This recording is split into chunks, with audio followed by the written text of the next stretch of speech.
welcome back. I'm Marie. Sneeze.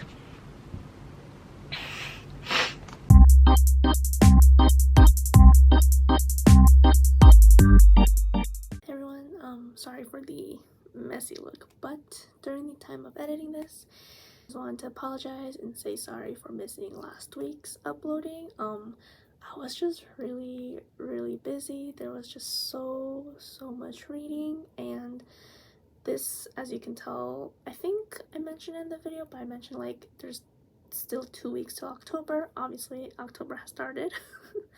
So I was able to film this 2 weeks before, but I haven't been able to transfer the file or edit anything until like Sunday, and wanting to edit and finish this video. I don't know what's wrong with my voice, so sorry about that. But yeah, so basically, again, so sorry for missing a whole week without any uploading, but back to the video. Hey everyone, welcome back to my next video, which is my TBR for spooky/fall season. One of them is very tentative because I know it is very strongly, I feel like academia books, mainly dark, tend to be, well, for me personally, I associate them with the fall. So one of them is that, and I do want to read it, maybe not immediately, but at one point. So maybe I'll read it for the fall, maybe I won't. We will just have to find out. We'll set that aside for now. First of all, so let's start off with the fall ones because I only have like 2. I have The Secret History by Donna Tartt. Like I said, dark academia, classic. I think people have said this is actually the first one, or like the one that kind of popularized it or something. I don't know, either way, when you think of dark academia, you think of The Secret History. Like, there's no way around it. So this one I did get 60 pages in, and then I stopped just because I just wasn't really feeling it. I was getting kind of bored. I might have to reread it again, but I really don't want to. So we'll see. It's only 60 pages to reread, but oh my goodness, were those some 60 pages to read, okay? So there was that one. And then, obviously, one of the most anticipated reads when I found out about it is Babel. I have 2 editions. I have the Barnes & Noble exclusive and the Illumicrate one. Thankfully, my sister was able to get this for me, and then she brought it for me from the States. This one is just a basic book, except it has an annotated bibliography at the back, which I was really wanting because I just felt like, you know, if this book is going to be that academic and it's going to make me feel like a nerd, I might as well go all the way and get the one that has the annotated bibliography. So I did. And like with The Girl Who Fell Beneath the Sea, I'm going to read from the special edition but annotate in the normal edition. So yeah, I'm very excited. And on that note, let me once again show you guys the Illumicrate edition because it's so pretty. Okay, so first we have silver foiling on the slipcase, which is this one, I think, and then the spine of the slipcase is just this. I think the really interesting thing about Babel is that the normal cover for both UK and the US are essentially the same. It's only the way that they design the title that differs. And I just thought, I feel like for me that's a first, because I feel like US covers always have differed from UK covers, just design wise. Like, it's just a whole completely new revamped design for the cover. That from all the books that I've seen, it's always been like that. So I just thought it was really interesting how they kept it the same for the UK and the US. And because they could have drawn the tower in some way or something like that, but I just found it so fascinating that the artwork is the same, and it's really only the design of the title that differs between both covers. So yeah. And then Boop, boop, boop, boop. Oh, this is the spine for the book, by the way. And boop, boop, boop. Boop, boop, boop, boop. Boop, boop, boop, boop. Boop, boop, boop. Ta-da!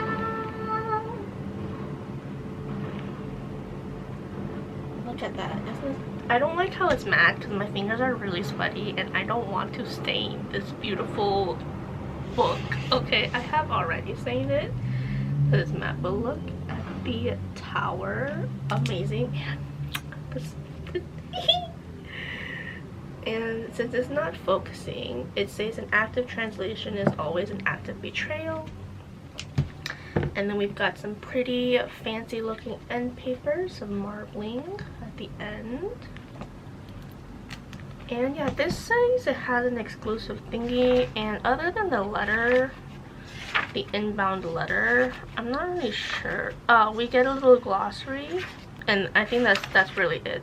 This 2-page glossary is the extra stuff, which, you know, slightly disappointing, but otherwise a very beautiful book. And I feel like things have just been happening to make me even more hyped up to read Babel, because in my first 2 weeks of classes, I've had professors mention either straight up the Tower of Babel or Babel, or just again the focus of the book, which is the power of language and translation. Well, maybe not necessarily the power, but just how like the way they talked about how the quote here in active translation is always an act of betrayal, how it just really fit with what my professor had said, because they said it was just so interesting, because he was talking about the history of like why the Bible had always been just like never translated and stayed in its original language of, well, it was translated like once, but how the main languages of the Bible were always only Latin or Hebrew. Is that what it was called? Or Hebrew, right? Because that was like its most original and correct, not like the most correct version of it, because it was never translated, because they wanted to keep it true to the like original and stay true to the truth of what the Bible had to say.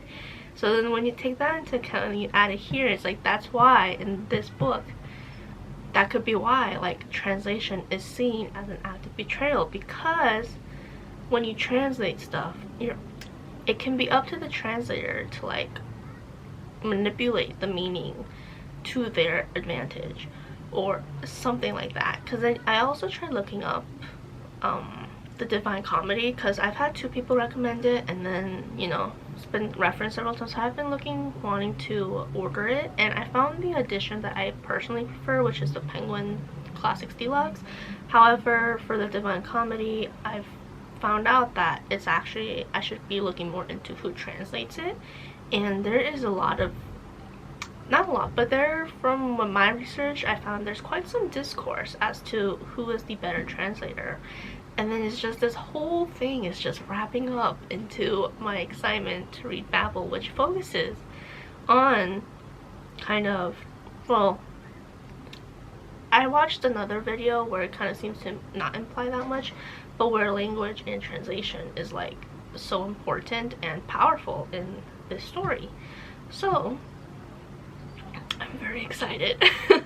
And I just love how kind of academic Illinois Korea made their book look, because it just really gives off kind of an academic reading book vibe, with the, especially with the fancy, with the more formal pattern of marbling on the end papers and all that, and just the way the author herself was counting down, the way it's saying term begins in 1 week, and I was like, that is so freaking cool.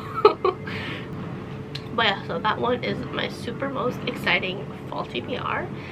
I might read this in November, even though I feel like September would have been the best day, because I'm so packed with readings, and I don't think I can read Babel in 2 weeks. And I'm like, do I want to challenge myself to read Babel, or do I want to kind of try to read some other books and then save Babel, like gear up to Babel? maybe I will see if I can read it in 2 weeks, because what if I lose that excitement, you know? I can't afford to do that. But let's get to the spooky season recommend. So I can't believe I spent like 10 minutes talking about Babel, but I guess that's just how excited I am. And let's get straight into the spooky season TBR. So the first book that I'm going to see if I can borrow is The Gathering Dark, an anthology of folk horror.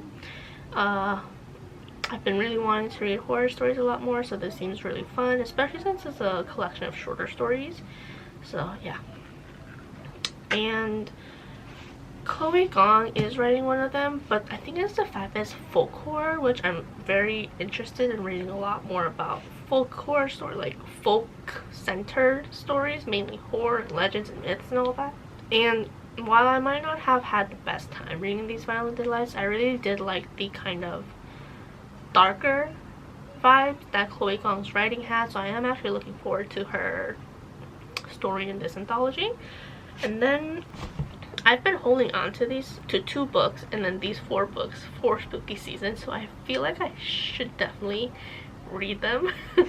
But the first one I think I've had the longest is Drive Your Plow Over the Bones of the Dead by Olga. I'm not gonna try to pronounce because I don't know